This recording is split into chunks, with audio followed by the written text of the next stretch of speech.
Voici mon serviteur que je soutiendrai, mon élu en qui mon âme prend plaisir. J'ai mis mon esprit sur lui. Il annoncera la justice aux nations. Il ne criera point, il n'élèvera point la voix et ne la fera point entendre dans les rues. Il ne brisera point le roseau cassé et il n'éteindra point la mèche qui brûle encore. Il annoncera la justice selon la vérité.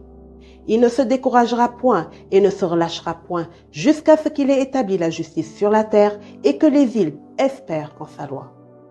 Ainsi parle Dieu, l'Éternel, qui a créé les cieux et qui les a déployés, qui a étendu la terre et ses productions, qui a donné la respiration à ceux qui la peuplent et le souffle à ceux qui y marchent.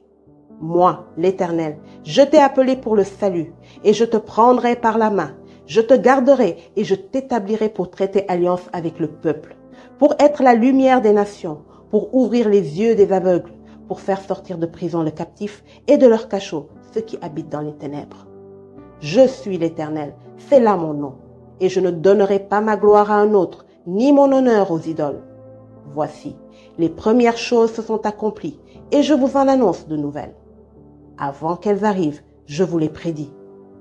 Chantez à l'Éternel un cantique nouveau, chantez ses louanges aux extrémités de la terre, vous qui voguez sur la mer et vous qui la peuplez, îles et habitants des villes. Que le désert et ses villes élèvent la voix, que les villages occupés par Kédar élèvent la voix, que les habitants des rochers tressaillent d'allégresse, que du sommet des montagnes retentissent des cris de joie, qu'on rende gloire à l'Éternel et que dans les villes on publie ses louanges. L'Éternel s'avance comme un héros, il excite son ardeur comme un homme de guerre, il élève la voix, il jette des cris, il manifeste sa force contre ses ennemis. J'ai longtemps gardé le silence, je me suis tue, je me suis contenu. Je crierai comme une femme en travail, je serai haletant et je soufflerai tout à la fois. Je ravagerai montagnes et collines et j'en dessécherai toute la verdure. Je changerai les fleuves en terre ferme et je mettrai les étangs à sec. Je ferai marcher les aveugles sur un chemin qu'ils ne connaissent pas. Je les conduirai par des sentiers qu'ils ignorent. Je changerai devant eux les ténèbres en lumière et les endroits tortueux en plaine. Voilà ce que je ferai et je ne les abandonnerai point.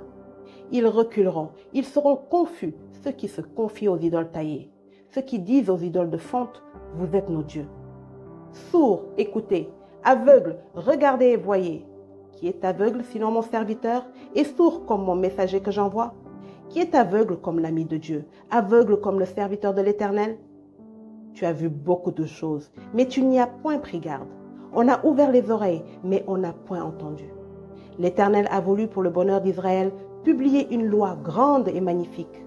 Et c'est un peuple pillé et dépouillé. On les a enchaînés dans les cavernes, plongés dans des cachots. Ils ont été mis au pillage et personne qui les délivre.